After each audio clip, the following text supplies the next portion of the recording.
일단 저희가 원래 시작은 대표 원장님께서 입시 이제 바뀐 교육과정 관련해서 이제 설명을 해주시고요.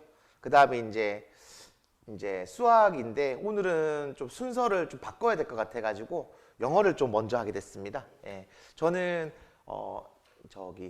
앵콕학원 고등부 원장 신유철이고요. 그 다음에 성신여고를 지금 맡고 있습니다. 네. 감사합니다. 안녕하세요. 네. 일단은 같이 보실 때 요거 칼라 있었잖아요. 요거 같이 보시면 되고요. 개인적으로는 하나의 뭐 오신 선물이라고 생각하셔도 됩니다. 그래서 이제 시작을 해보면 목차는 일단은 범위랑 문항수 배점을 얘기를 하고요. 그 다음에 모의고사 문제 출제 방식이 성신여고가 좀 특이합니다. 그 다음에 문제별 난이도 및 총평하고 기말 대비 전략, 수업 안내를 할 건데요. 시험 범위가 이제 이번에는 성신여고가 작년에는 모의고사 지문이 한 22개 정도였는데 올해는 18문제밖에 안 됐어요.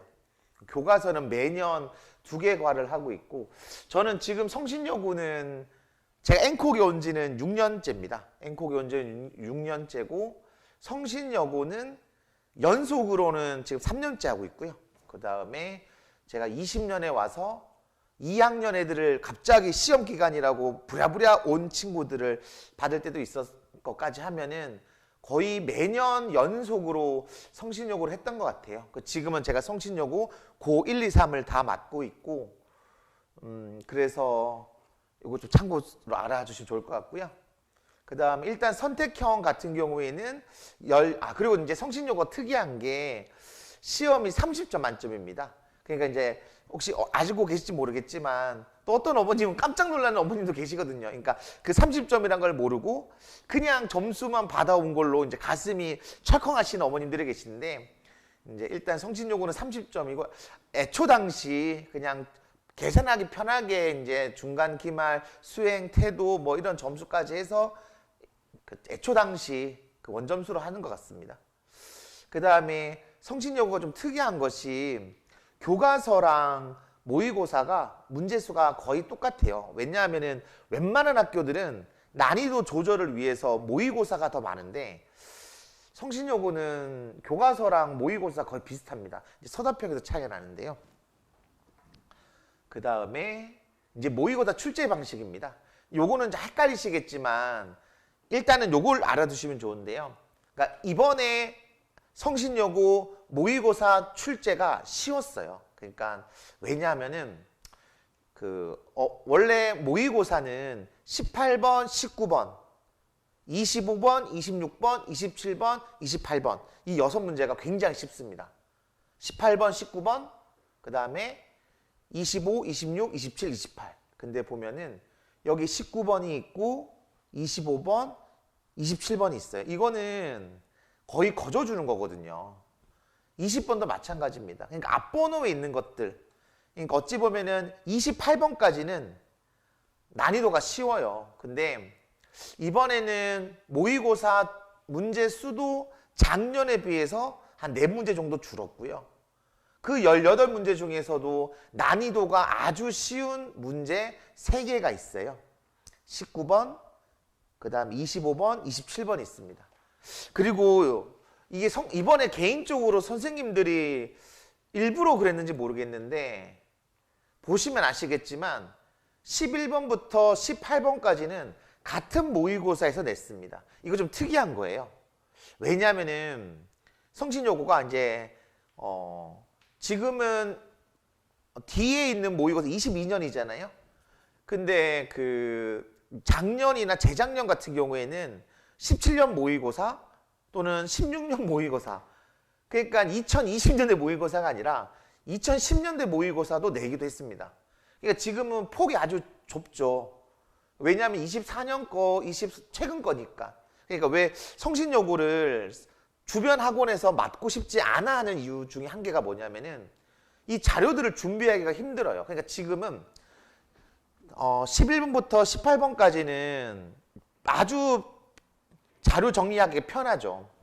근데 이제 어떤 경우는 모든 문제들이 연도, 개월수가 달라요. 그러면 한 문제씩 다 찾아내야 되거든요. 제발 이해되시나요? 그러니까 이제 성신여고는 이제 내신 대비에 좀 까다롭다라고 그럽습니다. 근데 난이도는 어렵지 않은데 더군다나 미리 이거를 알려주면 좋을 텐데 몇 문제부터 나가고 몇 번에서 몇 번 프린트물을 한 번에 주면 되는데요. 학원 입장에서는. 근데 학교에서는 4문제씩 또는 6문제씩 이번에는 마지막에 이 2문제를 줬습니다. 그러니까 미리미리 대비하기가 좀 힘든 단점이 있는데 근데 올해는 아까도 보셔도 아시겠지만 쉬운 문제들도 있었고 그 다음에 이 한 연도 그러니까 지금은 같은 모의고사에서 여러 문제를 냈어요. 지금 24년 6월만 하더라도 하나, 둘, 셋, 넷, 5개 이렇게 냈죠. 원래는 한 모의고사에 한두 문제 정도밖에 안 내거든요. 근데 이번에는 아예 그냥 나눠서 냈습니다. 근데 이게 그것도 그런 거예요. 이 3학년도 그런데 3학년도 같은 책에서 어떤 일부 챕터를 시험 문제 내는 것이 아니라 한 권 전체로 몇 문제만 쪼개서 내기 때문에 미리미리 대비하기 좀 힘든데요. 근데 지금 올해는 이게 교육 과정이 바뀌어서 그런지 갑자기 난이도에 있어 모의고사 난이도가 확 쉬워져가지고 좀 걱정을 좀 했었습니다. 왜냐하면 이렇게 해서 시험 문제를 어떻게 내지 생각을 했거든요. 왜냐하면 솔직히 저도 지금 저는 비록 성신여고 제자들이 2명밖에 없지만 그 제자들한테 거의 외울 시간을 줄 정도로 난이도가 어렵지가 않았거든요. 그래서 어떻게 이 시험을 내려나 생각을 했는데 그 뒤에가 좀 더 말씀을 드리고요. 그 다음에 이제 문제별 난이도 및 총평인데 요거는 이렇게 따로 보실 건 없고 변형 후 출제를 보시면 돼요. 그러니까 그대로 낸 것이 아니라 변형 후 출제를 보시면 되는데 1번에서 13번까지는 변형을 거의 하지 않았어요. 17번 빼고는. 이것도 아주 가볍게 변형한 거고요. 그 뒤에 있는 15번부터는 거의 변형을 했습니다. 근데 아주 좀 좋은 말로는 귀엽게 변형한 거고 쉬운 말로는 어렵게 좀 그냥 좋은 말로는 귀엽게 된 거고 좀 나쁘게 말하면은 좀 범위가 좁고 쉬운 문제들이 많이 포진해 있으니까 많이 애쓰신 것 같아요, 학교 선생님께서. 그래서 지금도 이제 본격적으로 이제 우리가 볼 거는 여기도 이제 변형 후 출제되었죠. 그래서 이제 13번 빼고 13번 넘어서는 변형 후 출제된 게 좀 많습니다. 그래서 딴 거는 보실 것이 없고 변형 후 출제 어휘가 많이 나왔네 이걸 보시면 됩니다. 그리고 이제부터 본격적으로는 이제 저랑 이제 요거를 좀 보시면 되는데요. 이거는 제가 매년 제가 담당하고 있는 학교에서 시험 치면 이런 식으로 제자들이랑 분석을 좀 합니다. 이게 왼쪽은 그 시험 범위고요. 오른쪽은 시험 문제로 나온 겁니다. 그래서 보시다시피 파란색으로 된 거는 그대로 낸 거고요. 그 다음에 뒷페이지 보시면 아시겠지만 빨간색으로 된 거는 바꿔서 낸 겁니다. 근데 이번에 좀 특이한 게 있었는데요. 저도 제가 잘못 외웠는가 생각을 했는데 11번 문제에서 범위 밖에 있는 걸 냈어요. 근데 같이 보시면 5페이지인데 별표로 되어 있습니다. 이 문제가 되게 쉬웠어요, 사실은. 웬만한 아주 적은 어휘력만 가지고도 풀 수 있었기 때문에 외부 지문이라 하기도 좀 부끄러울 정도로 왜냐하면 신일고 같은 경우에는 외부 지문은 고1인데 한 고2 또는 고3 수준에 가까운 글을 내기도 하거든요. 그래서 아마 학생들은 당황했겠지만 난이도 자체가 쉬웠기 때문에 별 어렵지는 않았을 것 같습니다. 다시 이제 앞쪽으로 와보면은 근데 이제 요거를 한 개씩 보면서 해보면요. 이제부터 좀 본격적이라고 생각하시면 됩니다. 이제 개인적으로는 범위가 좁았어요. 모의고사, 그리고 또 모의고사가, 교과서가 2개인데 개정이 돼서 양이 좀 상대적으로 작년에 비해서 교과서 본문 자체가 좀 좁았고요. 그 다음에 난이도가 그래서 좀 시험 범위 내 지문 난이도가 낮아가지고 좀 걱정을 했는데 개인적으로는 선생님들이 고민을 한 것 같아요. 근데 차라리 제 개인적인 생각으로는 이러지 말고 범위를 좀 많게 해서 좀 선별할 수 있는 아이들의 실력을 선별할 수 있는 문제를 냈으면 더 좋았을 텐데 일단은 의도는 모르겠지만 범위도 좁고 범위 내에 있는 난이도도 적어서 선생님들이 굉장히 좀 센스를 발휘하신 것 같아요. 가장 대표적인 예시가 있는데요. 파란색은 거의 다 그대로 낸 거기 때문에 아주 보시기는 편할 겁니다. 네. 아이고 제가 저기 죄송합니다. 이게 아까 미리 보고 왔는데 그러니까 여기를 보시면 될 것 같은데요. 7페이지부터 이제 보시면 됩니다. 네. 그러니까 7페이지부터 보시면 이제 빨간색으로 되어 있죠. 이거는 이제 그래서 바꿔버린 겁니다. 네. 그러니까 이제 사실은 뒤에도 또 말씀드리긴 하겠지만 빨간색이 많으니까 이거를 외워야 되는 게 외워도 소용없는 게 아닌가 하겠지만 이게 글이 바뀌어도 내용은 똑같아요. 내용은 똑같고 글의 문장 구조만 바꾼 거기 때문에 한 개도 뭔가 외우지 않을 이유가 없습니다. 아이고 제가 요거 13페이지 잠깐 보시면요. 네, 이제 13페이지에도 이렇게 이제 빨간색으로 바꿔놨죠. 근데 글의 내용은 바뀌지가 않았어요. 그러니까 지금 13페이지 26번을 보시면은 여기서는 who we think are like us 되어 있는데 보기에서는 mirror만 알고 있어도 우리 자신을 비추는 qualities를 보여준다기 때문에 충분히 맞출 수 있는 거였습니다. 그러니까 원문에서 변형이 되었어도 그렇게 바꾸지를 않았었어요. 죄송합니다. 이게 되게 센스 있게 바꾼 게 있었는데 제가 지금 좀 긴장을 하다 보니까 요건 좀 뒤로 가면서 다시 좀 말씀드려야 될 것 같고요. 일단 전반적인 난이도는 중이었습니다. 네, 그래서 저는 개인적으로 이 문제는 잘 출제된 거라고 생각이 들어요. 왜냐하면 다시 한번 말씀드리지만 범위는 좁았고 지문의 난이도는 쉬었음에도 선생님들이 센스를 발휘해서 어느 정도의 난이도 있는 문제를 만들었다라고 생각을 하기 때문에 개인적으로는 아주 잘 출제된 문제라고 생각합니다. 다른 학교들은 그 개성고 있잖아요. 개성고는 이번 중간고사 그 1등급이 66점이라고 합니다. 근데 이거는 엄청나게 못된 거죠. 왜냐면은 지금 저도 1등급 그러면 4%라고 생각이 들거든요. 근데 지금은 교육과정이 바뀌어가지고 10%잖아요.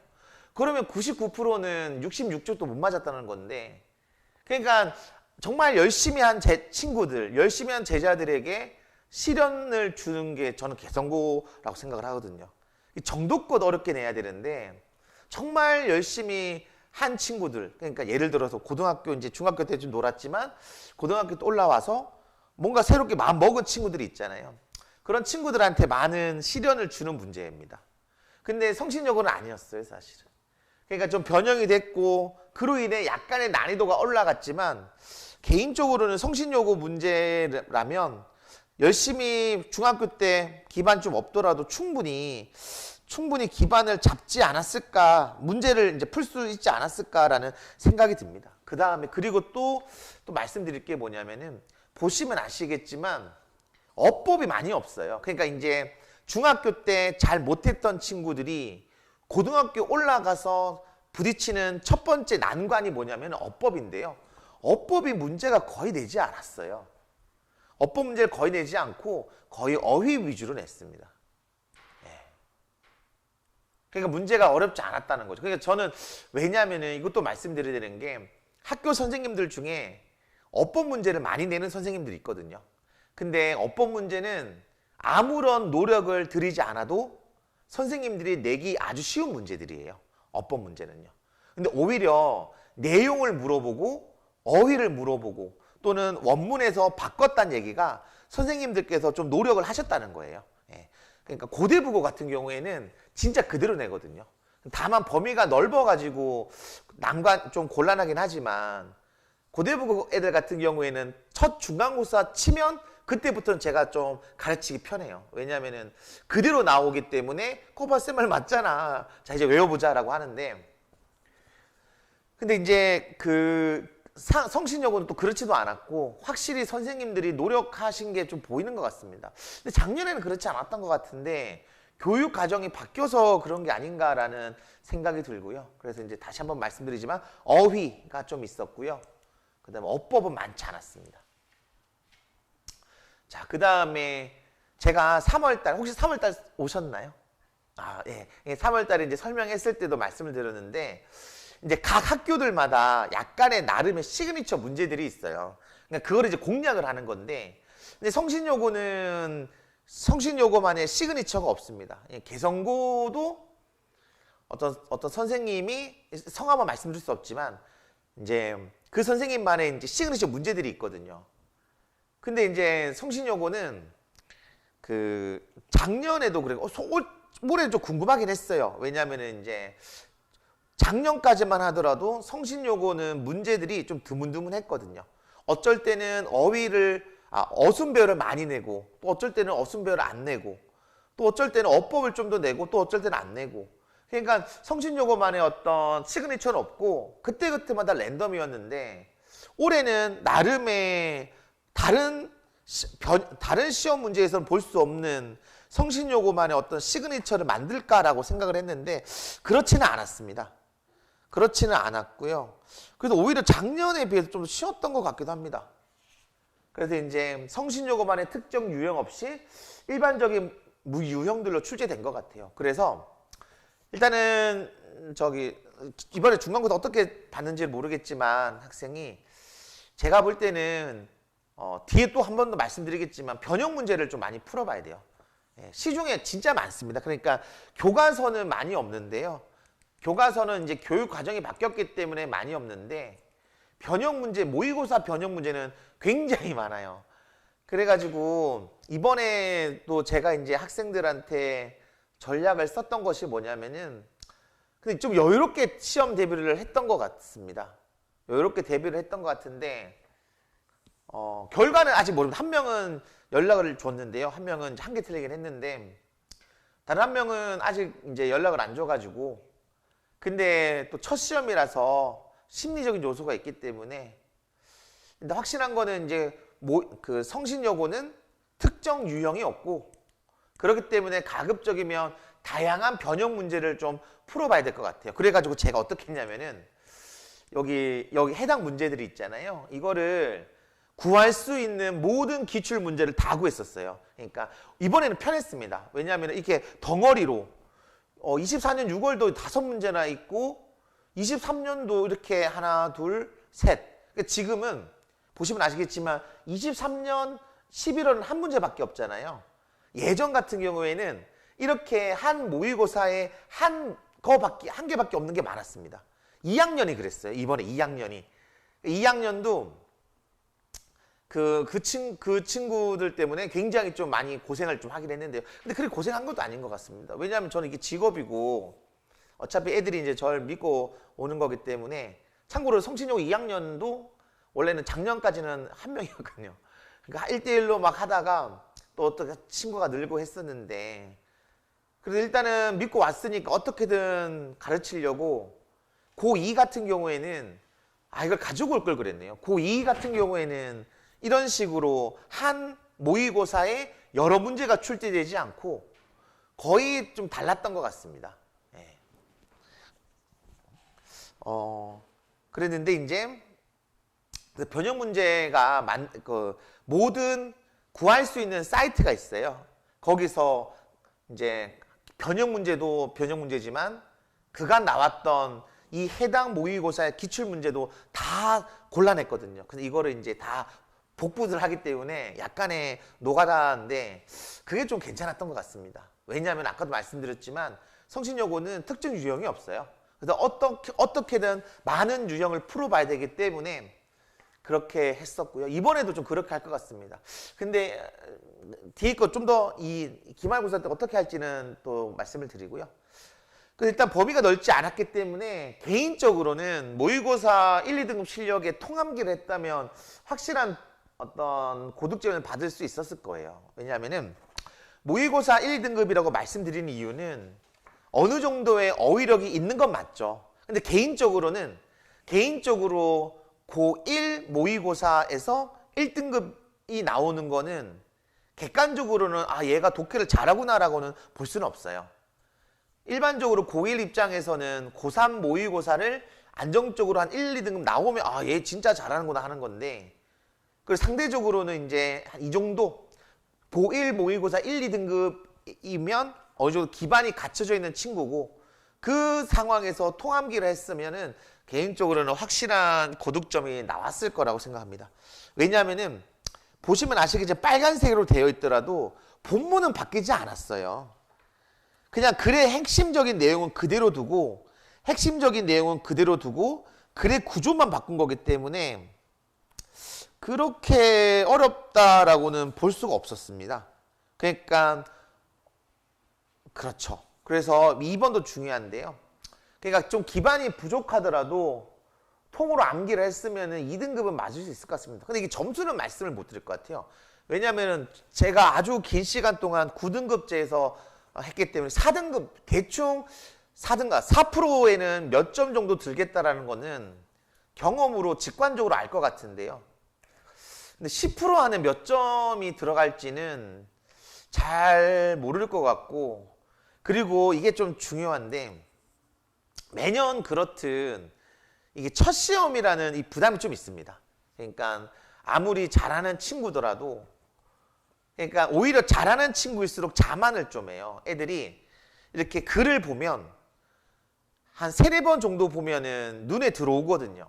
근데 이게 눈에 들어온 게 외웠다 아니면 숙지했다가 아닌데 착각하는 학생들이 있어서 오히려 좀 부족한 애들은 어떻게든 달달달달달 외우려고 그러는데 좀 자기가 잘한다라고 생각하는 애들은 눈에 익숙한 거를 외웠다고 생각해서 시험 칠 때 지금 보시면 아시겠지만 이게 빨간색으로 해놓은 부분에서 굉장히 당황하게 되어 있습니다.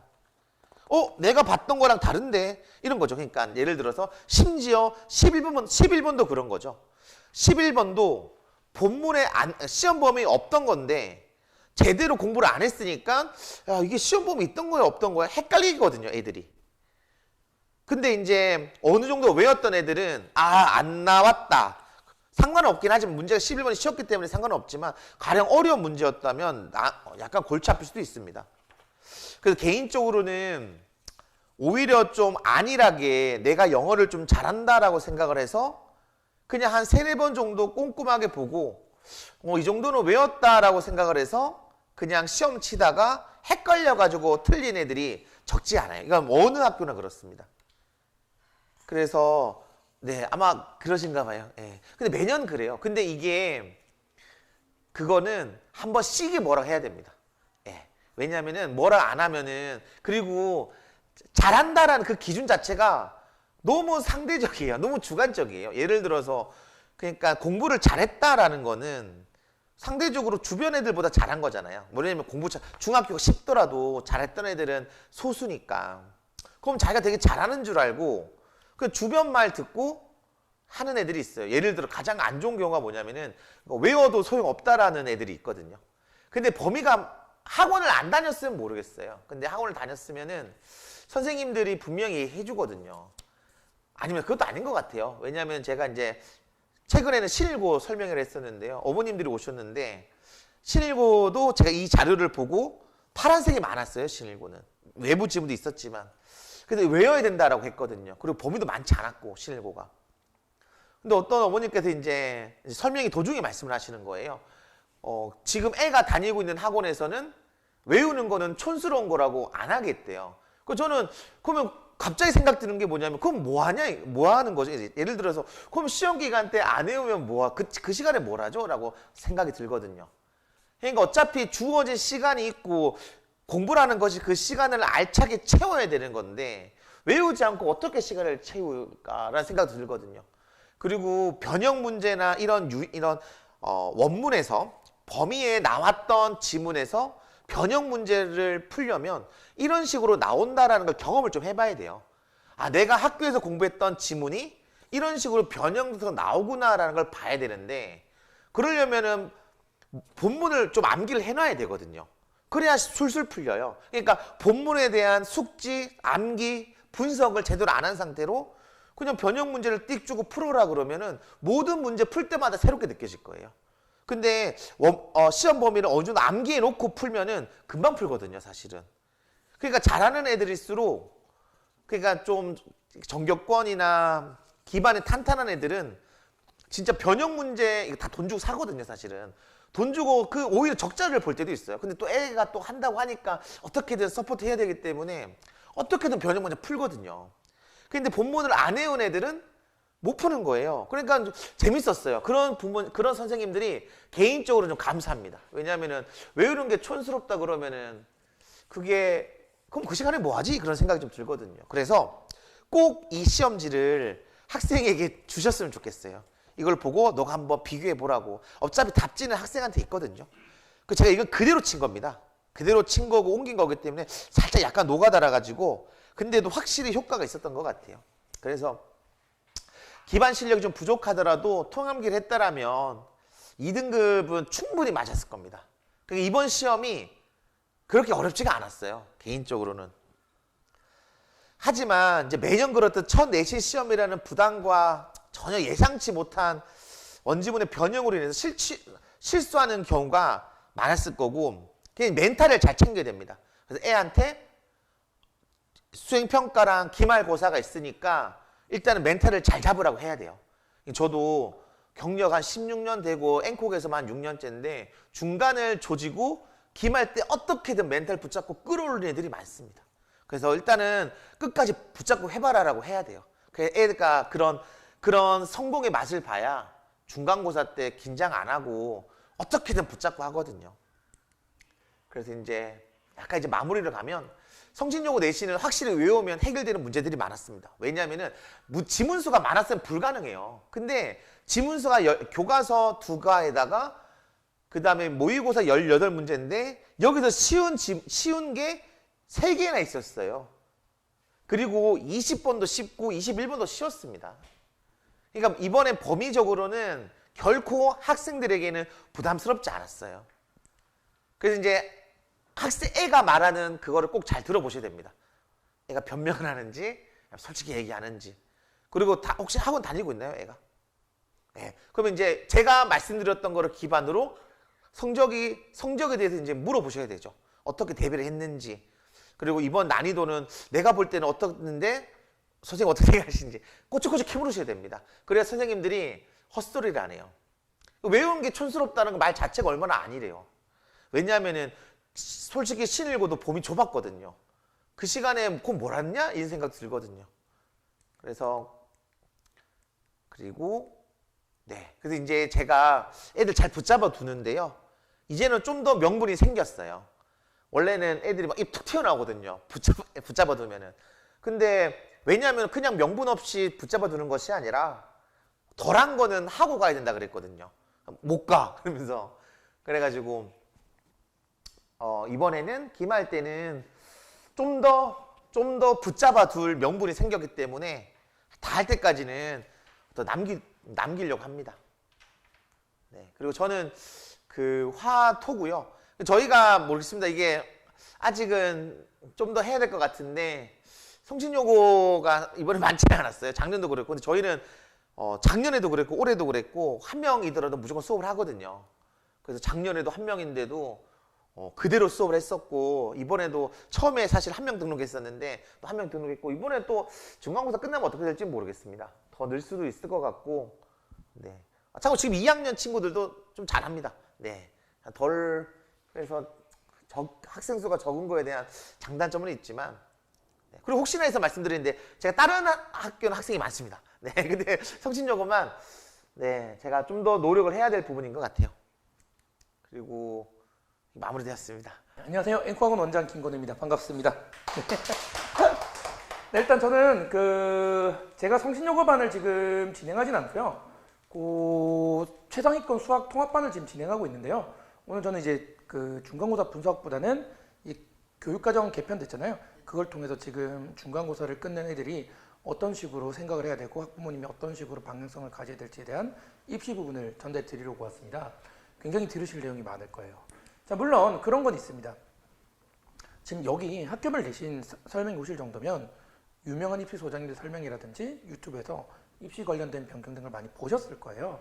근데 제가 오늘 그러다 보니까 이 개정 교육 과정만 가지고도 2~3시간 할 수 있지만 어느 정도 아진다고 생각하고 이 부분은 요약을 하고 실제 어머님들께 필요한 얘기를 좀 깊이 있게 해보겠습니다. 5등급제 바뀌는 거 당연히 아실 거고요.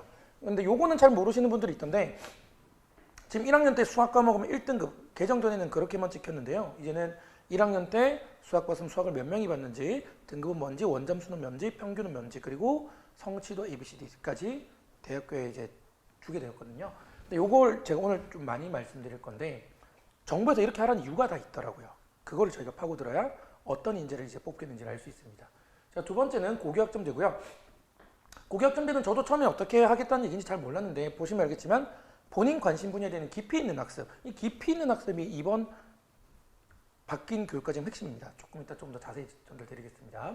그리고 어머님들이 이것도 잘 모르시던데요. 대부분 과목의 등급제 표기. 현재 성신여고 3학년 20계열 기준으로는요. 이번 시험에서 성적표의 과목이 3개밖에 안 나와요.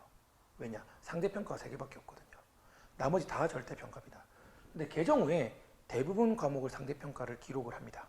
그래서 이 부분이 가장 큰 많은 차이인데 앞으로 이제 3학년 때 성적표 7, 8과목이 상대평가 결과 다 나올 거라고 생각해 주시면 되고요. 그 다음에 이 부분은 대부분 아시더라고요. 대학교별 과별 필수 이수 과목 선정. 요건 뭐냐면 서울대에 예를 들어서 뭐 기계공학부다. 그러면 우리 과에 들어오려면 권장 과목이 있어.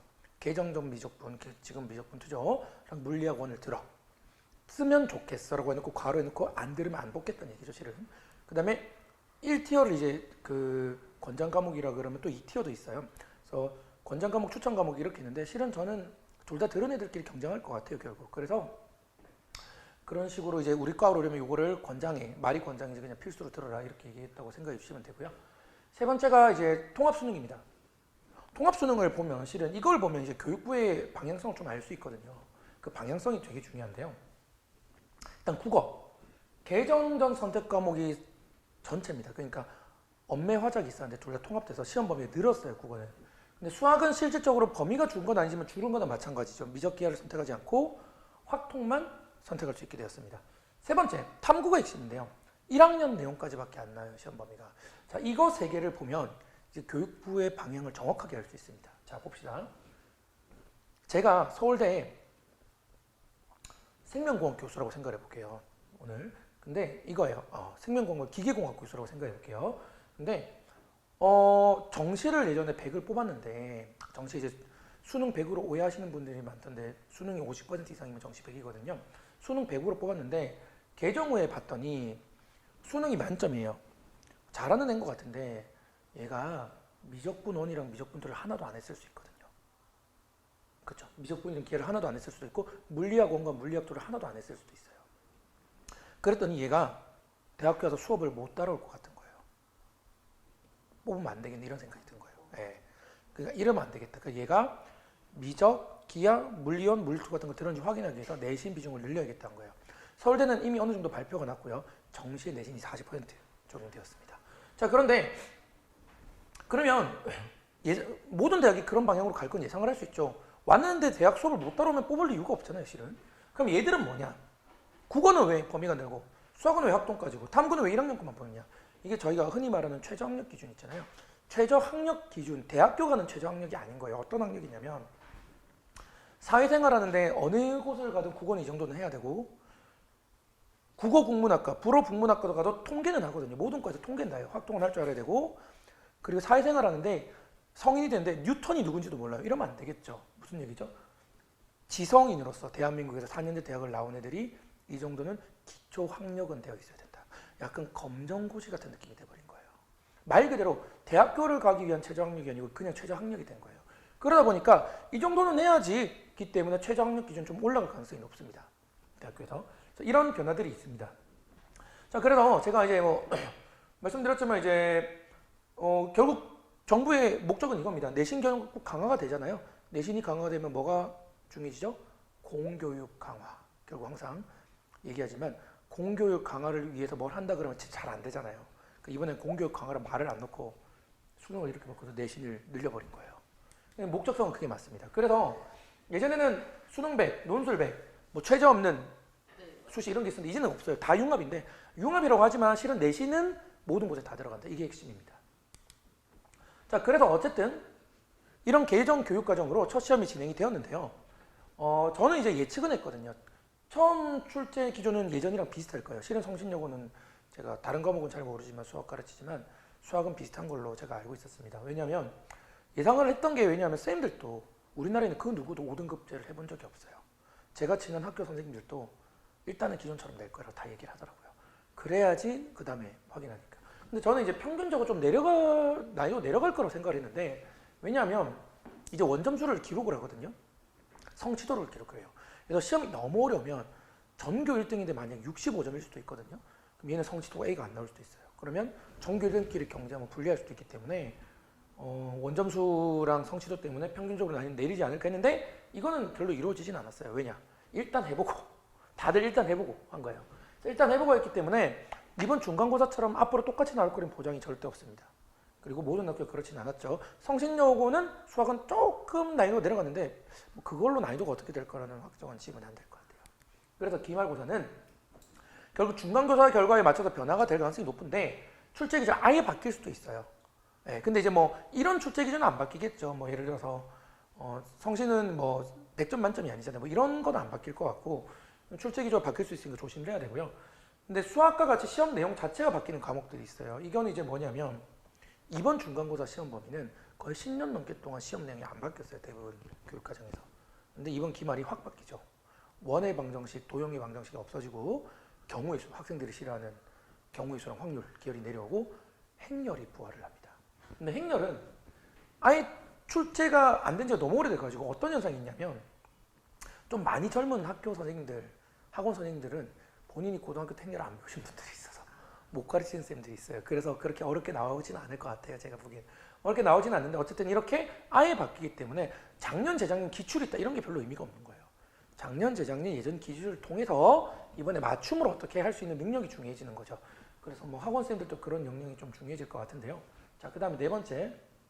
중간고사 등급에 현혹되면 안 된다. 아까 전에 아이가 저기 약간 멘탈 쪽으로 안 좋다했는데 이거 제가 뒤에서 조금 더 강조해 드릴게요. 그리고 다른 설명에서 못 듣는 내용. 고2, 고3을 저는 이제 현역이잖아요. 저는 애들 가르치거든요. 소장님들은 애들 안 가르치니까 실은 이 학생들 입장을 잘 생각을 못 하시는 부분이 있어요. 근데 제가 다른 데서 못 듣는 얘기 오늘 해드릴 거고요. 들어보시면 되게 공감을 하실 거고 애들이 앞으로 어떻게 방향을 잡아야 될지 알 수 있습니다. 그 내용을 서울대 대입 개편안 요약으로 설명을 드릴 건데요. 실은 우리가 정부에서는 이미 정책을 냈고요. 고등학교는 거기를 따라가겠죠. 근데 대학교에서 그러면 바뀐 정책으로 우리가 1학년을 앞으로 지금 1학년을 3학년 때 이렇게 뽑겠다는 얘기를 해야 되는데 자, 우리나라에도 지금 단 한 개의 학교도 1학년이 3학년에서 이렇게 뽑겠다고 얘기하는 학교가 없어요. 없어요. 하나도 없어요. 서울대도 실은 이거 유출됐다 그러는데 유출은 아닌 것 같고 제가 봤을 때 서울대가 기준을 좀 잡아야 다른 학교가 따라 예. 근데 이게 보면 실은 교육부랑 사전에 입을 좀 맞춘 게 있어요. 제가 보기엔 거의 확실해요. 자, 이유를 말씀드리겠습니다. 처음에 서울대 입학 전형 중에 가장 대표적인 지역균형이라는 전형이 있는데요. 지균이라고 하죠. 얘는 말 그대로 지역균형을 하기 위해서 대치동에 있는 학교든 강북구에 있는 학교든 지방에 있는 학교든 정규에서 2명 10년 전에는 문과전교 1등, 이과전교 1등 넣는 게 기본적이었는데 그래서 지역의 균형을 따지겠다 했는데 솔직히 지방에서는 대부분 학교가 못했고 성신여고도 많이 떨어졌죠. 최저를 못 맞췄습니다. 근데 지금 1학년부터 최저가 없어졌어요. 없어졌는데 면접이 생겼거든요. 면접이 생겼습니다. 그리고 지원 자격이 변경됐는데 특목고, 과고, 자사고가 이제 못 넣어요. 이거를. 전국고 자사고 말고 신일고 같은 지방 자사고를 못 넣어요. 그러면 TO가 남잖아요. 그 TO를 일반고로 배치해서 일반고에서 3명씩. 예. 근데 또 차이점을 보면 학교장 추천 사유를 이제 입력하게 됐습니다. 예. 예전에는 그냥 추천하면 끝이었는데 그다음에 교과 역량 평가, 그러니까 내신이랑 생기부 이런 거 좀 많이 보겠다는 얘기인데 지금 6가지잖아요. 하나, 둘, 셋, 넷. 이 6가지가 목적이 다 똑같아요. 딱 하나입니다. 이 목적성을 딱 보면 정확하게 우리가 이런 사람을 뽑겠구나를 얘기를 하는 걸 알 수 있어요. 일단 제가 이번에는 서울대 생명공학 교수가 한번 되어볼게요. 자, 개정 전에는 똘똘한 애들을 뽑고 싶어요. 똘똘한 애들을 뽑고 싶어서 입시 담당받는 분한테 10명을 추려달라고 그랬어요. 그랬더니 내신이 1.1부터 2.0까지 10명이 쫙 나온 거예요, 리스트가. 그러면 나는 3명 뽑을 수 있다. 1.1, 1.1, 1.3 뽑을게. 오, 좋아. 똘똘한 인재가 왔어. 자, 그래서 수업을 열심히 했습니다. 반년 뒤에 갑자기 다들 휴학기를 내네요. 의대 가라고. 서울대 생명 정도면 조금 열심히 하면 지방대 의대 또는 우리가 약대 이런 건 충분히 갈 수 있으니까요. 애들이 분위기를 봤더니 생명공학 나와서 뭐하니 뭐 이러면서 하면서 돈도 얼마 못 벌어 뭐 이러면서 지금 사회적 분위기가 그렇게 돼 있잖아요. 그러니까 애들이 지금 서울대가 이렇지 밑에는 더 심해요. 밑에 장난 아니에요 지금. 지금 재수생 반수생이 너무 많아가지고 의대가 아니더라도 요즘에는 재수 반수가 흠이 아니잖아요. 요즘에 흠이 아니기 때문에 몇 번을 하더라도 더 좋은 대학, 더 좋은 과를 가는 게 목적이고 그러다 보니까 뭐 예를 들어서 뭐 진짜 인서울에서 조금 하위권 대학 가면 매번 재수해서 반수해서 조금 더 높은 대학 가려고 의대가 아니더라도 그게 너무 심한 거예요. 모든 대학에서. 그래 너무 심하니까 이제 학교에서 만드는 게 그런 거잖아요. 어떤 거냐면 대기업이랑 연계해서 그래서 끝나자마자 졸업해서 들어갈 수 있게 하이닉스 뭐 이런 거 그게 다 그렇게 생긴 이유예요. 근데 문제는 서울대 선생님이 봤더니 교수님이 봤더니 망한 거예요. 이런 애들을 뽑아줄 의미가 없겠다 생각한 겁니다. 그래서 누구를 뽑겠다? 지금 당장 실력은 부족하더라도 생명공학을 끝까지 공부할 애를 뽑겠다고 생각을 한 거예요. 그럼 그런 애는 누구죠? 그런 애는 일단은 개정 전에도 심화 생명, 고급 생명 이런 게 있었어요. 과목이 있었는데 그리고 아무도 안 듣거든요. 솔직히 말하면. 아무도 안 들어요. 근데 본인이 진짜 생명에 관심이 있어서 그런 아까 말씀드렸던 깊이 있는 학습을 공부를 하고 그걸 토대로 면접을 봤더니 네가 진짜 우리 과를 오려고 그냥 뭐 징검다리 역할이 아니고 정말 너 생명에 관심이 있구나를 면접으로 거르겠다 이거예요. 그래서 내가 거르겠는데 그러니까 학교장 추천 사유도 뭐가 들어갈 얘가 정말 생명을 좋아했고 이런 뭐 맨델에 뭐 어쩐 걸 했고 이런 걸 하는 거예요. 특목자사 니들은 이미 니들만의 분위기 있으니까 뺄게. 이 6가지 다 똑같은 거 가르치는 거예요. 우리 과에 계속 있을 애를 뽑고 싶다는 겁니다. 다른 학교가 이 내용을 알겠죠. 솔직히 말하면 따라갈 거예요. 자, 두 번째 정시입니다. 정시에서 수능이 40%, 내신이 40% 들어간 데 있는데 실은 1단계에서는 수능만 뽑아요. 그러면 수능 영향력이 좀 덜 줄었다고 생각이 쉬운데요. 자, 이번은 제가 서울대 경영학과 교수가 되어보겠습니다. 경영학과 좀 많이 뽑아요. 자, 100명을 뽑는다고 하면 1단계에서 3배수라는 거는 3배, 300명까지 컷을 하겠다는 얘기예요. 수능만으로. 그런데 이게 진짜 함정이 있어요. 완전 함정인데 잘 들어보시면 아는데요. 2년 전으로 가보겠습니다. 2년 전에 미적분은 수능에서 84점이 1등급 컷이었어요. 근데 수시로 따지면 최저만 맞추면 되잖아요. 근데 최저에서 84점과 100점은 동일 현상이에요. 둘 다 1등급이라. 근데 이게 정시를 가면 진짜 한도 끝도 없는 실력 차이를 보입니다. 수능 수학 미적분 100점은 의대를 갈 수 있는데요. 수능 수학 미적분 84점은 연고대 공대도 못 가요. 갭이 이만큼 차이 나는 거예요. 정시에서는. 그러니까 실은 현역들한테 최저라는 게 그만큼 유리한 정책이거든요. 실질적으로는. 이렇게 실력 차이가 많이 나는데 최저는 그래서 말 그대로 최저는 뭐냐. 대학에서 이 정도는 네가 등급을 따야 우리 학교 와서 수업을 들을 수 있다 그거예요.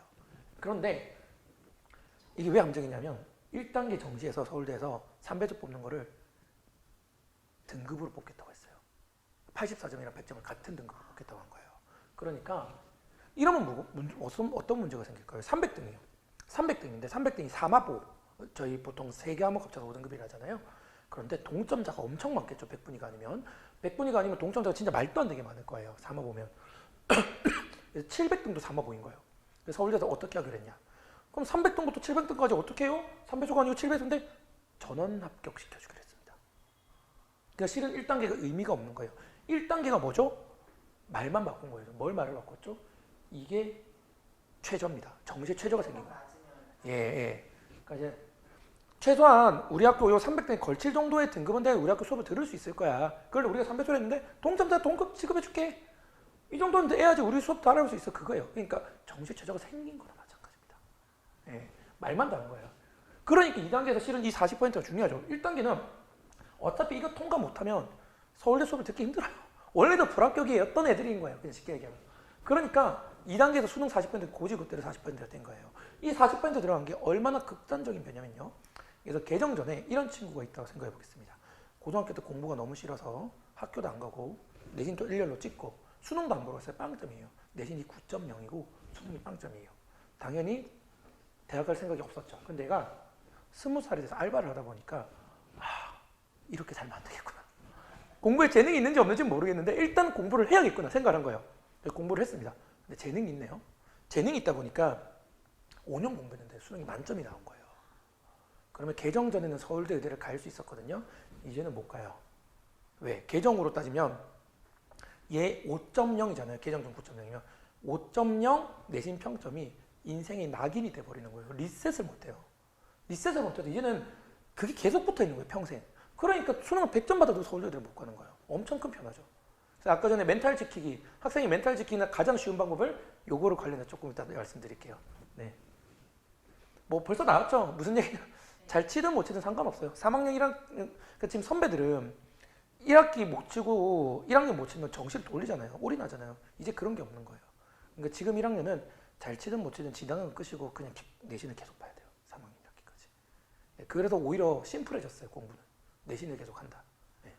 자, 그리고 서류 내용은 뭐 기존이랑 크게 차이 없으니까 넘어가고요. 말씀드렸지만 이 전체의 변화된 부분 1, 2, 3, 4번이 다 그걸 뜻합니다. 진로 작성에 맡은 과목이 있어. 물리학 오려면 물리1, 물리2, 미적학, 기하 들어. 근데 과목별 위계 뭐냐? 위계라는 건 이런 겁니다. 물리1을 못 들으면 물리2를 못 들을 거 아니에요. 기초가 부족하니까. 심화물리, 고급물리까지 위계에 따라서 더 깊이 있는 학습을 한 친구한테 가산점을 엄청 주겠다. 그런데 이런 게 있는 거잖아요. 가산점을 줄 때 문제가 있는 거예요. 심화물리, 고급물리를 왜 선택 안 하냐면 인원도 적지만 어렵고 수능에 도움도 안 되고 실질적으로 지금 고등학교에서 3학년에서 수학 과제 탐구라는 과목이 있어요. 수학 과제 탐구는 수능 시험 범위 아니잖아요. 근데 그거 절대평가긴 한데 학교 시험 때 뭐로 치는 줄 아세요? 수원수도 시험 쳐요. 물리학 2 있는 학교 중에 절반이 물리학 2 안 하고 물리학 1 합니다. 그래서 지금 그런 게 모두 잘못됐다는 거 알아요. 그래서 근데 학교 쌤들 입장도 이해는 합니다. 수능이 그만큼 비중이 높아서 그렇게 된 건데 그래서 서울대에서 이런 얘기를 한 겁니다. 자, 고급물리를 들어요. 근데 얘 과거 같으면 상대평가, 성적표 상대평가만 나오잖아요. 개정 후에 5등급인 거예요. 자, 왜 5등급이냐면 고급물리를 듣는 애가 5명밖에 없었던 거예요. 1등급, 2등급, 3등급, 4등급. 근데 개정 전에 5등급이면 내신 평점이 엄청 떨어지잖아요. 근데 서울대에서 이제 그게 아니고 이걸 다 봤죠. 이렇게 생각하는 거예요. 서울대에서. 고급물리! 이미 이 5명은 전교 5등이라고 생각을 하고 들어가는 거예요. 서울대에서. 정말 물리를 좋아하는 전교에서 물리 잘하는 5명이 들었구나. 얘 물리원 성적을 보니 그런 것 같아요. 왜 물리원 성적을 보니 1등급이 나왔어. 근데 갑자기 5등급이네? 아, 이거는 잘하는 애들끼리 경쟁했구나. 인원수랑 평균과 원점수를 보니까 성취도는 또 A네? 그러면 이걸 정성평가라 그러죠. 너는 우리 만점을 줄게 이 과목에 대해서. A를 주겠다. 이게 된 거예요. 그래서 이제 뭐가 의미가 없어졌냐면 이걸 왜 달라고 했는지 아시겠죠? 뭐가 의미가 좀 없어졌냐면 이게 의미가 없어졌어요. 고3들이 맨날 그 얘기 하잖아요. 선생님, 저 2학년까지 내신 1.4인데 어디까지 갈 수 있을까요? 2.0인데 어디까지 갈 수 있을까요? 이게 의미가, 이제 평균 등급이 아예 의미가 없어진 거예요. 평균 내신 등급이 아예 의미가 없어졌고 이제 중요한 거는 평균 내신 등급보다 이 과목별 위기에 따라서 본인의 관심 분야를 어떻게 그런 애들을 뽑기로 했으니까 그걸 잘 잡으셔야 됩니다. 예. 그래서 이제 평균 등급이 많이 중요하지 않다라는 얘기를 하면서 조금 더 고위 고3까지 예측을 해볼 건데요. 이제 1년 뒤에 정확히 시험 4번이 끝나면은 이걸 많이 물어보실 것 같아요. 우리 애가 의대를 가려고 했는데 성신여고 와서 처음에 1등급, 두 번째 1등급, 3번째 1등급 받았는데 네 번째 기말고사에서 마지막 기말고사에서 배탈이 나서 영어가 2등급 받았어요. 근데 1.2가 나온 거예요. 1학년 총 평균이. 근데 설명회 많이 다녀보셨으면 그거 알죠? 1.0이 많아질 거다. 5등급제니까. 자기 앞에 1.0 10명 있는 거예요. 그러면 실질적으로 11등이잖아요. 1학년 때. 아, 서울대 의대 못 가겠네요. 의대 못 가겠네요. 그건 아니에요. 두 번째로 반대로 얘가 의대는 관심이 없었는데 1.0을 받기 쉬워졌다 보니까 하다 보니까 1.0이 나온 거예요. 1학년 때. 갑자기 의대가 욕심이 생기네요. 그런 친구가 있을 수 있죠. 근데 제가 오늘 정확하게 말씀드릴게요.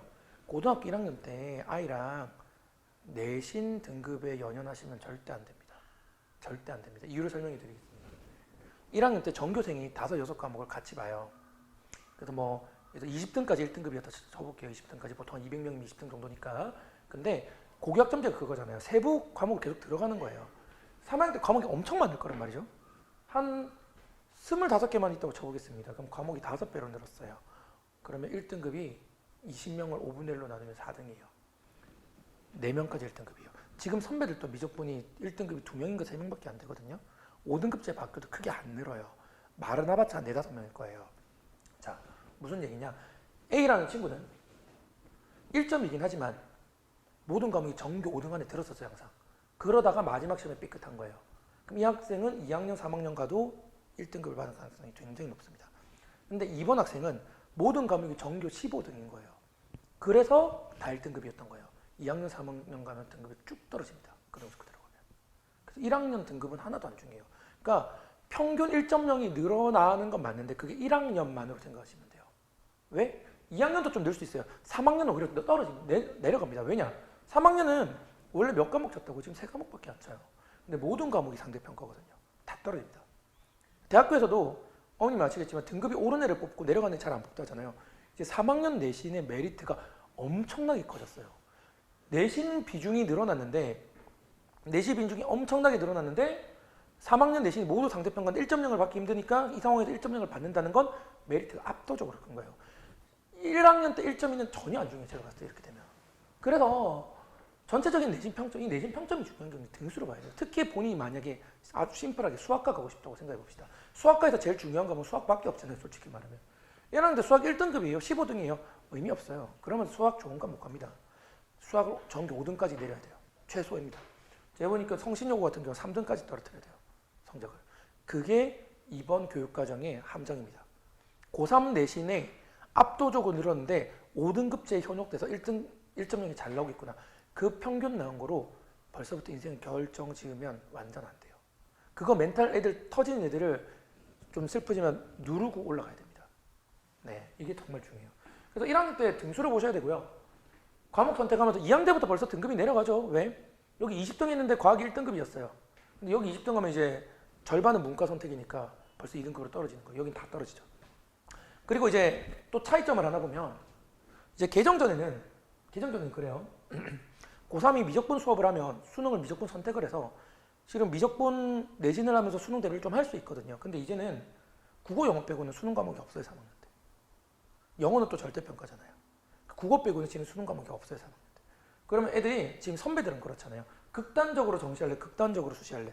이제는 1학년은 뭐다? 절대 수시를 버리면 안 되거든요. 평생 낙인이기 때문에. 그래서 무조건 내신 봐야 돼요.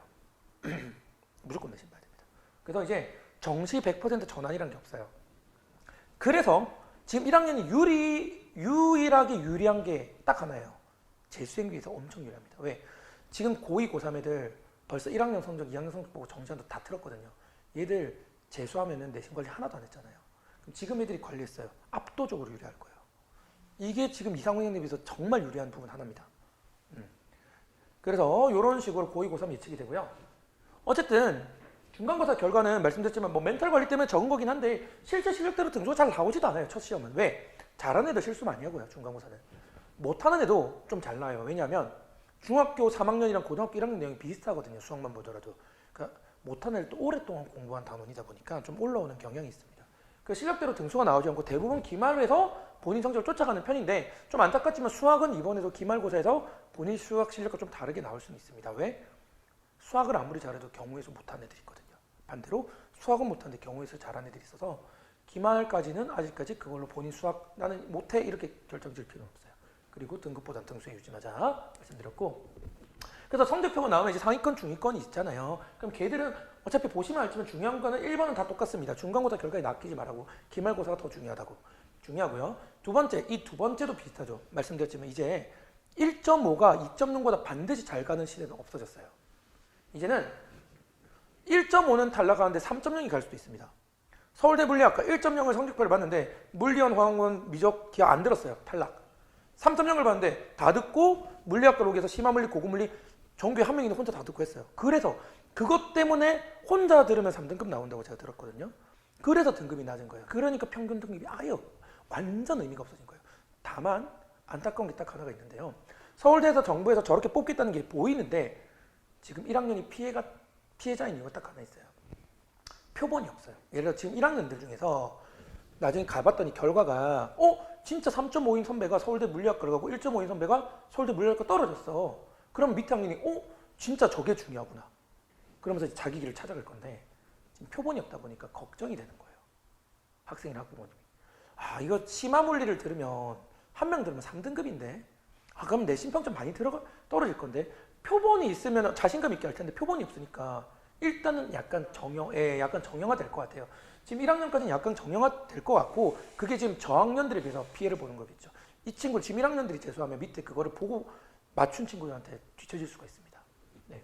좀 안타까운 일이지만 어쨌든 중요도는 더 올라갔기 때문에 그거 본인이 나중에 뭐 하고 싶은지 빠르게 정리해서 좀 길을 좁혀서 과목 선정을 할 필요가 있어요. 그리고 상위권은 등수 봐야 되고요. 하위권은 1학년 때 아까 말씀드렸지만 1.2 받아도 의대 갈 수 있어요. 왜? 승부처는 고3이고 그 다음에 고2입니다. 자, 그래서 기말고사 대비는 멘탈 관리 중요합니다. 이제 1학년들 쉬워졌어요. 말씀드렸잖아요. 뭐가 쉬워졌다? 이제 시험 못 쳤다고 정시 전환이 안 돼요. 그게 핵심입니다. 시험 못 쳤다고 정시 전환이 안 된다. 이거를 그냥 잘 보든 못 보든 그 다음 내신을 계속 집중해야 된다. 예전에는 못 보면 그냥 적당히 하고 정시하지. 없어요. 대안이 없어요. 아예 없어요. 그래서 멘탈 관리가 엄청 중요한데 쉬워졌다 오히려. 그래서 집에 와서 그 얘기 많이 해주시면 좋을 것 같고요. 오래 함정에 빠지지 말자. 이건 뭐냐? 이제 연휴죠. 이제 내일 드디어 연휴 때 공부 안 했죠? 네. 이미 기말고사 3분의 1을 망쳤어요. 제가 왜 그런지 말씀드릴게요. 이제 어버이날, 스승의 날, 봄속붕, 수학여행 있으면 6월이 돼요. 그때까지 6월 되면 이제 끝났고요. 망한 거예요. 왜 망했다? 이제 상대평가잖아요. 상대평가는 성적 잘 받는 방법이 엄청 쉬워요. 어떻게 받으면 성적 쉽냐? 남이 안 할 때 해야 돼요. 남이 할 때 같이 하면 성적이 그 상태 그대로입니다. 네. 고3들이 매년 힘들어하는 게 언제냐면 여름방학 때. 선생님 제가 2학년 때보다 공부 시간을 5시간 늘렸는데 성적이 떨어졌어요. 그럼 전 팩트로 때려줘요.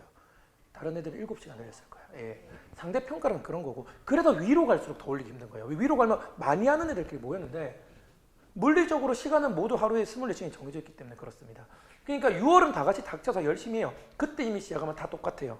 거기서 본인보다 성적이 오를 수 있는 방법은 딴 애들이 6월에도 정신 못 차리는 방법밖에 없는데 요거는 그런 경우가 거의 없고요. 그 핵심이 5월 해야 돼요. 이미 애들이 이 연휴 동안 공부한 친구 있을 거라니까요. 벌써 한 등급 떨어진 거예요. 좀 슬프지만. 예. 그래서 애들이 안 할 때 해야 되는데 그것에서 암기 과목을 일찍 땡겨서 하긴 힘들잖아요. 그래서 보통 수학 그리고 이번에 과학이 좀 어려운 단원이라고 하더라고요. 1학년들이 역학 들어간다 그래서 수학학 좀 땡겨서 일찍 좀 하고 그 다음에 이제는 조금 전략적인 접근도 가능한데 선배들은 1등급이 성신용은 또 특히 더 적긴 한데 만약 진짜 10명까지라고 넉넉히 보겠습니다. 10명이 있었으면 실은 1등급 컷이 10명이 아니고 5명이에요. 왜? 정말 잘하는 애 5명은 빼고 해야 돼요. 대부분 고정하는 애들이 있거든요. 선행도 많이 하고 많이 했던 엄청 잘하는 친구들은 원래는 빼야 돼요. 실질적으로 풀이 5개밖에 없었는데 이번에는 1등급 컷이 20명이 됐잖아요. 그러니까 5명 빼면 15명이나 풀이 있는 거예요. 15명 정도는 실은 고등학교 1학년 내용 정도는 노력으로 달성을 할 수 있습니다. 기초가 너무 부족하지 않는 이상. 뭐가 된다? 중간고사 때 영어만 2등급을 받았으면 영어를 좀 일찍 시작해버리는 거예요. 그래서 그 부분만 집중해서 1등급 올리는 이런 계획적인 전략적인 부분이 가능해집니다. 네. 그리고 이거는 뭐 3번은 아까 계속 중요하다고 말씀드렸고요. 4번도 중요하다고 말씀드렸죠. 결국 본인이 진로에 관련된 과목은 등급에 만족하면 절대 안 된다. 등수, 실력이. 예, 그 얘기입니다. 네. 그래서 어쨌든 저도 입시 전문가는 아닌데 입시 전문가는 아니지만 저도 이제 그 입시에 대해서 계속 이런 걸 발표하기 위해서 특히 이제 소장님들이 못 보시는 거 제가 보는 게 좀 있거든요. 고2, 고3이 어떻게 될지 아마 설명이 다녀보셔서 들으신 적 없을 거예요. 제가 정확하게 저는 예측했다고 생각을 하는데 제가 돌아다녀 보니까 저희 학원이 실은 이 바뀌는 교육과정이 엄청 큰 장점이 있더라고요. 가장 핵심이 첫 번째인데요. 제가 태어나서 C대인제 같은 완전 정시 전문 학원 빼고요. 동네에서 내신 봐주는 학원 중에서 고3이 고2보다 많고 고2가 고1보다 많은 학원이 저희 학원이 처음이에요. 태어나서 본 학원 중에. 왜? 당연히 학생 수는 정시로 빠져나가는 애들이 많으니까 점점 줄기도 하고 실은 고3 수업을 되게 계륵이거든요. 학원도 쌤도 별로 안 좋아해요. 왜? 고3 잘 안 늘죠. 중간고사 치고 바로 빠져나가지고 정시한다고. 그 다음에 준비도 많이 해야 되고요. 고3은 학생들이 누구랑 비교를 하냐면 다른 학원이랑 비교를 안 해요. 다 인강을 듣기 때문에 인강쌤이랑 비교를 해요. 그래서 굉장히 준비도 많이 되는데 힘들고 안 늘기 때문에 대형 학원 가보시면 고1이 30클래스면 고3은 10클래스도 없고요. 대부분 학원이. 대부분 또 정시반이 화교별반이 없어요. 네. 그래서 고3 때 저희가 항상 매년 내신을 놓치지 않고 했거든요. 저희 학원들 엄청 넘어와요. 그것뿐만이 아니고 실은 뭐 그런 게 있죠. 저희가 이제 중등부가 좀 중등부를 푸시를 많이 안 하는데 그래서 중3에서 넘어오는 애들이 좀 적어요. 저희가. 근데 대부분 대형들은 중학교랑 고등학교랑 연계를 하다 보니까 많이 넘어요. 걔들이 고등부 넘어와서 중간고사 끝나고 실망하고 기말 실망하고 1학년 실망 와서 저희한테 넘어와서 계속 있는 겁니다. 그래서 고3이 진짜 많습니다. 저는 지금 학생 수가 250명인데 고3이 130명 정도예요. 네. 그래서 실은 이거 제가 어쨌든 제 자랑을 하는 거니까 금치라는 거니까 그냥 뭐 홍보 하나보다 싶을 수 있지만 요거는 팩트거든요. 다른 학원 알아보시면 저희 학원의 가치를 아실 수 있을 거예요. 좀 안타까운 건 그런 거죠.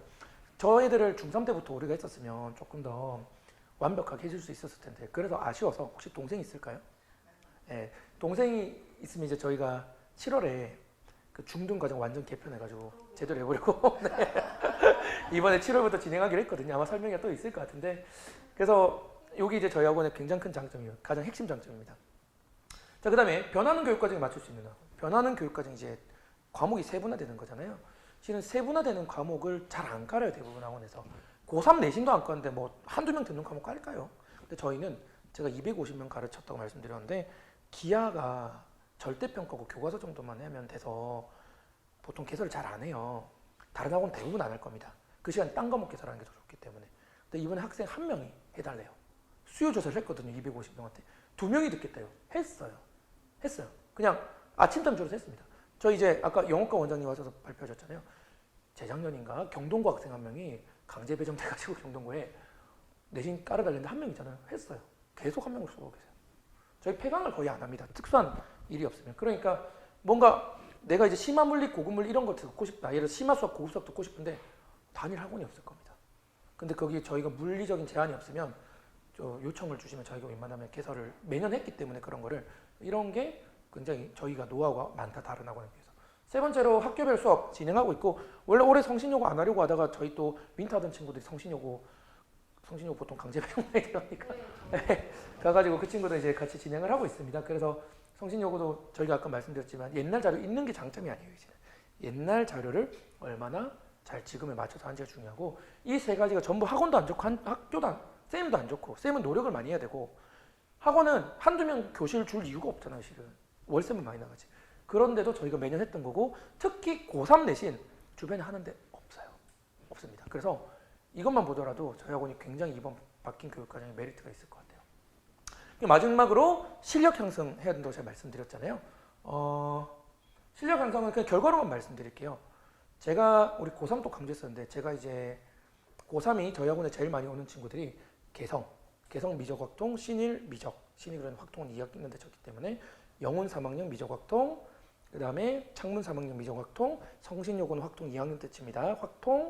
미적, 그 다음에 고대부고, 해화여고 하나 더 있었는데 너무 많아가지고 헷갈리는데 지금 말씀드린 학교 수학 전교 1등 이번에 다 뽑았어요. 성신여고 1학년도 이번에 만점자 있고요. 제가 이번에 고1, 2, 3 다 다른 학교를 보고 확통, 미적 다른 학교를 보면 40개를 넘는 학교를 수업을 했는데요. 자료 다 만들어줬고요.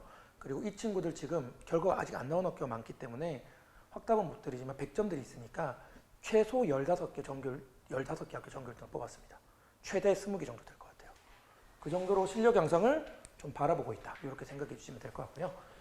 어쨌든 뭐 마지막에 제 얼굴에 금칠 좀 하고 마무리를 지었는데요. 네. 그 다음에 이제 앞쪽으로 당겨서 우리 이제 수학 김성 선생님 모시고 수학 얘기를 한번 들어보도록 하겠습니다. 안녕하세요. 저는 성신여고 앵콕에서 성신여고 수학 1학년을 담당하고 있는 김성수라고 합니다. 반갑습니다. 이제 수학 중간고사 분석 및 기말고사 대비에 대한 수학적인 이야기를 조금은 할 건데요. 이제 저희 목차로는 뭐 중간고사 요약, 내용들 요약, 그리고 기말고사 시험 예상, 그리고 뭐 수업 설명 등으로 이루어져 있습니다. 요번 시험 같은 경우에 객관식이 23문항이 나왔습니다. 뭐 작년에도 이제 중간고사는 객관식만 23문항이 나왔고요. 나중에 추후에 말씀을 드리겠지만 이제 기말고사에는 서술형이 조금 포함이 됩니다. 근데 지금 올해 성신여고 문제 같은 경우에는 이제 23문항이 많지는 않은데 절대 적지는 않은 문항입니다. 20문항에서 21문항, 23문항 정도까지 나오는 게 보통 일반적인데 좀 많이 나온다면 한 26문제 정도 나오는 경우들도 있습니다. 그런 경우는 보통 이제 서답형을 세분화시켜서 나오는 문제들이 보통 그렇고요. 보통 20 20에서 25문제가 보통 일반적인 학교이기 때문에 뭐 조금 적은 편은 아니지만 아주 많은 편은 아니다, 문항수가. 하지만 요번 중간고사 같은 경우에는 모의고사 기출이라든지 뭐 이런 부분의 비중이 다른 학교들보다는 굉장히 적었어요. 보통은 숫자 변형들이 굉장히 많거든요, 생각보다. 근데 요번에는 숫자만 바꾼 숫자 변형보다는 유형을 좀 혼합시켜서 너무 잘 만드셨어요. 아까 영어 원장님께서 말씀하셨지만 성신영어 선생님께서 되게 고생들을 하셨다, 문제 출제하실 때. 그런 느낌이 수학에서 오히려 더 많이 들었던 게 아주 간단한 문제들도 당연히 있겠지만 난이도가 높은 문제로 갈수록 실제로 보면 여기 변형이라고 나와 있는 이 파트들이 다른 학교들보다는 꽤 많습니다. 기본적으로 보통 교과서 변형은 당연히 있는 문제들이어서 실제로 이 교과서 변형이라고 되어 있는 문제들은 거의 기본 문제다라고 생각하시면 되고요.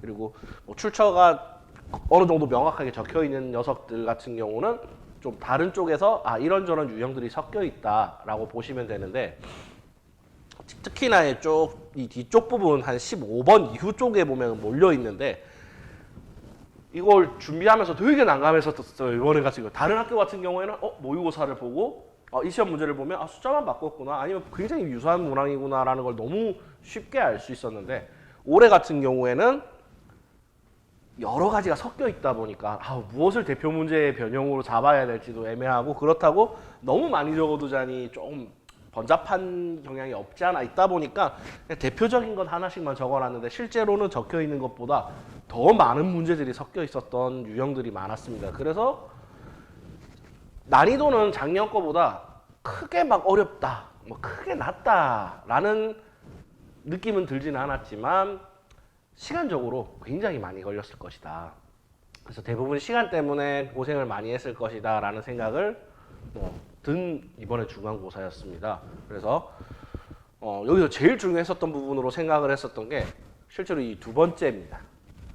유형, 숫자만 바꾸는 유형들은, 모의고사 유형들은 사실 난이도가 어렵긴 하지만 실제로 미리 풀어보고 들어가면은 크게 어렵다라고 느껴지지 못하는데, 오히려 여러 가지 유형을 섞어서 난이도 자체를 높인 것보다 이제 응용을 많이 해야 되는 그런 문제로 변형을 시켜버려서 계산식이 아주 길다거나 뭐 그런, 보통 모의고사들 이제 어려운 난이도로 가면 대부분 문제들이 계산식이 너무 길다 보니까 그 과정에서 또 틀릴 가능성도 있고 실수할 가능성도 있는 그 부분 때문에 오히려 감점이 되는 것이 아니라 여러 가지 유형들 때문에 어떻게 풀어야 될지를 생각하는데 오히려 더 많은 시간들을, 직접 푸는 시간보다는 문제를 이해하는 데 시간이 조금 더 많이 걸렸다 라고 저는 생각이 듭니다. 그래서 보면 이 문항이 이제 21번 문항입니다. 21번 문항 같은 경우도 보면 아주 비슷한 문항들이 있기는 합니다.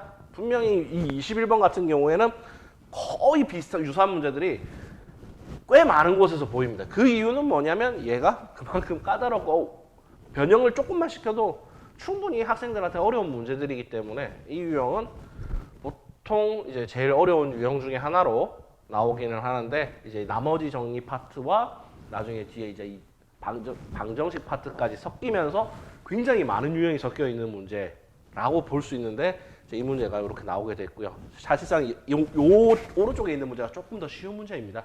왼쪽 거보다는. 왼쪽에 조금 더 까다로운 학교 진짜 중간고사 기출은 그랬는데, 이제 기본적인 통용되는 개념이라고 하잖아요. 그 개념은 거의 동일하기 때문에 같은 선상에다 뒀고 얘가 조금 더 귀찮은 그런 문항으로 이루어져 있었고요. 그리고 단순한 19번 같은 경우도 교과서 문제랑 유사한 건 찾을 수가 있었습니다. 그런데 여기 같은 경우도 보시게 되면은 얘네가 원하는 게 0, 3, 5, 7, 9항을 찾아야 되는데, 여기서도 유사 문항으로 찾은 이유는 하나입니다. 0항을 얘도 따로 찾아야 되기 때문에 그렇고요. 여기서도 0항을 따로 찾아야 되고, 심지어 얘는 1항까지도 다시 한 번 더 찾아봐야 되는 문항이기 때문에 비슷한 문항은 찾았으나 얘보다도 난이도가 높을 수밖에 없었다라고 들어간 문제였습니다. 그래서 실제로는 이 문제에서는 1차항의 개수를 구해내는 방법으로 찾아내는 방법밖에 없었는데, 학생들이 이 문제를 보면 대체적으로 숫자를 1, 0, 마이너스 1을 대입시켜서 정리하는 것밖에, 보통 풀이는 그렇게밖에 이루어지지 않아서 굉장히 많은 친구들이 틀린 걸로 알고 있는 문제입니다. 19번 같은 경우가. 그리고 이 성신여고 기말고사를 한번 대비를 해보자라고 생각하고 말씀을 드리면은 이제 중간고사 결과에 따라서 아마 많이 달라질 것 같아요. 원래 중간고사, 기말고사가 어느 정도 점수가 맞아져야지 이제 교육청에서도 좋아하다 보니까 지금 중간고사 같은 경우 생각보다 점수대가 조금 낮은 걸로 제가 판단이 되었습니다. 성신여고 학생들이 많이 없다 보니까 제가 가진 표본들만 그렇고 이제 학교 표본이랑 이런 것들이 나오게 되면 더 확실하게 될 텐데, 그래서 중간고사 결과가 좀 어려웠으면 기말고사는 약간 쉬워질 수도 있고, 실제로 서술형이 들어간 시험들이 사실상으로는 조금 더 시험 점수는 낮을 수는 있어도 난이도는 좀 더, 난이도 역시도 조금 더 낮습니다. 왜냐하면 서술형을 찍을 수가 없기 때문에. 보통 객관식으로만 이루어진 시험들은 못 풀면 찍어서 맞추는 경우들도 있기 때문에 오히려 점수대는 더 평균 점수는 올라가는 경향이 있는데, 서술형 문제가 나오게 되면은 오히려 손도 못 대는 경우들이 있기 때문에, 그래서 점수대는 조금 더 낮아질 수도 있기 때문에 그걸 맞춰주려면 중간고사 점수가 낮을 경우에는 맞춰주려면 조금 더 쉬워질 수밖에 없다. 그래서 제 예상으로는 중간고사보다는 쉽지 않을까 라는 예상을 하고 있고요. 그리고 기말고사는 작년에도 그렇고, 이제 작년에도 중간 객관식 23문제, 기말 20문제에서 3문제. 요번에도 이제 중간고사가 23문제, 객관식. 그러다 보니까 이제 기말고사도 이렇게 나올 것 같다. 근데 배점을 보시면 아시겠지만 20문항에 26.4고 세문항에 3.6이면 서술형이 비중이 물론 조금 더 높은 정도기는 조금 더 높은 정도라고는 볼 수 없을 정도로 얘도 서술형보다는 이제 객관식이 더 중요하기는 하다라는 게 어떻게 보면 다른 학교들과 반대일 수 있습니다. 다른 학교들은 객관식 점수가 뭐 4점, 4.8점 이럴 때 서술형 점수는 6점, 7점 이런 경우들이 많은데, 지금 점수 배점만 봤을 때 물론 쉬운 문제와 어려운 문제의 배점이 다르겠지만 배점상으로 서술형의 비중이 아주 크지는 않기 때문에 서술형 문제가 당연히 어렵지 않다라는 것을 증명하고 있는 거고요. 그래서 서술형 문제부터 정리를 하고 객관식으로 들어가는 걸 보통 이런 경우에서 추천을 하는 풀이 방법입니다. 보통 학생들이 아까도 말씀드렸듯이 객관식 마지막 쪽으로 가서 시간이 모자라는 경우들이 많이 발생하기 때문에 서술형을 손을 못 대는 경우들이 있습니다. 그래서 서술형부터 정리하고, 상대적으로 난이도가 그렇게 높지 않아 보이기 때문에 서술형 먼저 정리를 하고 이제 객관식으로 넘어가서 들어가면 기말고사는 기본적으로 조금 더 유리한 입장에서 시작할 수 있을 것 같고요. 그래서 중간고사에서 이제 문제 유형들을 파악이 되었다 보니까 이제 다양한 유형의 문제들을 다양하게 섞어서 풀 수 있는 이제 준비를 조금 더 많이 해야 되겠다라는 생각을 했었습니다. 이번에는 이제 기본적으로 출제되어 있는 문제들 위주로 성신여고 기출 문제들도 풀어봤고 했는데, 이전보다는 올해에 좀 더 그런 경향이 아까 처음 말씀드렸듯이 여러 유형들을 섞어서 나오는 유형들이 조금 더 많이 나왔다고 느꼈거든요. 그러다 보니까 기말고사도 그럴 거라고 생각이 되다 보니까 좀 이제 유형의 융합을 좀 더 편하게 할 수 있게, 자연스럽게 할 수 있게 다양한 유형들을 습득하면서 이제 기말고사 대비를 시킬 거고요. 거기에 이제 플러스 돼서 추가돼서 들어가는 내용 중에 이제 아는 것보다 모르는 것을 먼저 채우겠다라는 내용인데, 대부분의 학생들이 놓치고 있는 것 중에 제일 큰 하나가 문제를 풀고 맞았어요. 또 풀고 맞았어요. 그럼 새로운 문제를 받았을 때도 그 문제를 풀면 당연히 맞거든요. 근데 학생들은 맞는 걸 좋아해요. 정답을 좋아하지 본인이 틀린 걸 다시 보는 학생들이 생각보다 많이 없어요. 강제로 시켜야지만 봐요. 숙제를 해왔는데 모르는 걸 질문을 했다. 가만히 두면은 설명만 듣고 집에서 다시 풀어보지 않는 경우들이 많습니다. 그래서 꼭 반드시 이야기를 해서 오답 노트를 만들고 본인이 틀렸던 문제를 다시는 안 틀릴 수 있도록, 한 번 틀린 문제는 또 틀릴 수 있어요. 두 번 틀린 문제 또 틀릴 수 있죠.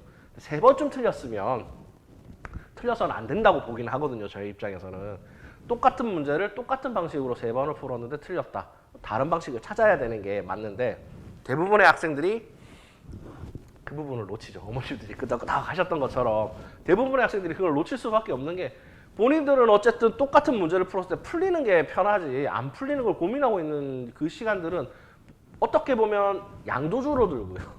학생들 입장에서는 본인이 푼 양이 줄어드니까 숙제를 안 한 것처럼 보일 수도 있겠지만 정작 더 중요한 것은 이 문제 모르는 문제를 풀 줄 아는 능력을 만드는 것인데 대부분의 학생들이 그걸 잘 못해요. 그래서 수업 시간에 항상 이제 저 같은 경우는 뒤쪽에서도 한 번 더 말씀드리겠지만 항상 질문을 하도록 유도를 하고 아무리 쉬운 질문도 누군가에겐 도움이 될 수 있다는 것을 강조를 하면서 조금이라도 애매하면 다 질문하라 라는 식으로 수업을 진행을 하고 있습니다. 그래서 이 밑에 내용들과 위의 내용들과 사실은 모르는 것을 채운다. 아는 것보다 모르는 것을 채운다라는 과정 속에서 학생들한테 멘탈 관리도 당연히 필요하고 멘탈 관리를 하면서 이제 다양한 유형을 탄력 있게 활용할 수 있도록 계속 훈련을 해야지 성신여고는 지금 1학년 같은 경우는 그렇게 해야지 좀 어느 정도 점수들이 극복이 가능하다라고 바라보고 있는 상황입니다. 자, 그래서 뭐 여기서 말하는 이 마음가짐이라는 게 보통 학생들이 이제 첫 번째 시험이 끝났다 보니까 이제 두 가지로 갈려요. 아, 난 이제 대학을 못 가겠다. 라는 파트와 아, 더 열심히 해야겠다. 라는 파트로 물론 잘 친 친구들을 제외하고 이제 조금 못 친 친구들 같은 경우 그렇게 두 가지로 나뉘게 될 텐데 개인적으로 다음번에 꼭 잘 쳐야겠다라고 하는 학생들이 심적인 부담감이 굉장히 커요. 다음번에는 못 치면 잘 치겠다 해서 열심히 하는 건 좋은데 못 치면 안 된다가 돼버리니까 이제는 내신이 떨어지면 대학을 못 가기 때문에 다음번에 잘 치면 좋겠다 해서 못 치면 안 된다가 돼버리다 보니까 학생들이 거기에 굉장히 부담감을 많이 느껴요. 특히 수학 같은 경우는 한 번 못 따라간다라고 생각하면 본인 스스로가 아예 난 수포자가 되는, 난 수학이랑 안 맞아가 돼버리기 때문에 수학 같은 경우 더더욱 그렇게 되거든요. 그러다 보니까 제 입장에서는 학생 요런 부분 중에 아쉬웠던 부분이 뭘까 해서 항상 강조를 하는 게 부담감을 줄여야 된다. 시험에 대한 부담감을 줄여야 된다. 그래서 멘탈 관리를 한 달에 한두 번씩은 학생들 이제 수업 중에도 필요하다고 생각 때문에 이제 한 번씩 하는데 이 기말고사를 잘 본다에 대한 개념이 시험에 대해서 너무 압박받지 않고 부담감을 느끼지 않는 상황에서 편안하게 칠 수 있어야 된다라는 게 사실상 이제 제가 이제 추구하는 방향이고요. 그래서 여기서 말하는 이제 꺾이지 않는 마음 자체가 할 수 있다라는 생각들. 보통 학생들은 지금 수학이라는 학문에 대해서 항상 어렵고 힘들고 나는 뭐 잘 못해 이런 학생들이 너무 많다 보니까 충분히 할 수 있다라는 생각들을 계속 심어주면서 수학은 생각보다 어렵지 않다, 쉽다. 그러면 학생들은 믿지는 않겠지만 이제 어떻게 하면 쉽게 할 수 있는지에 대한 마인드 컨트롤을 꾸준히 하면서 수업을 진행을 하고는 있습니다. 그래서 저희 수업 같은 경우는 기본적으로 화요일, 토요일 진행이 되고요.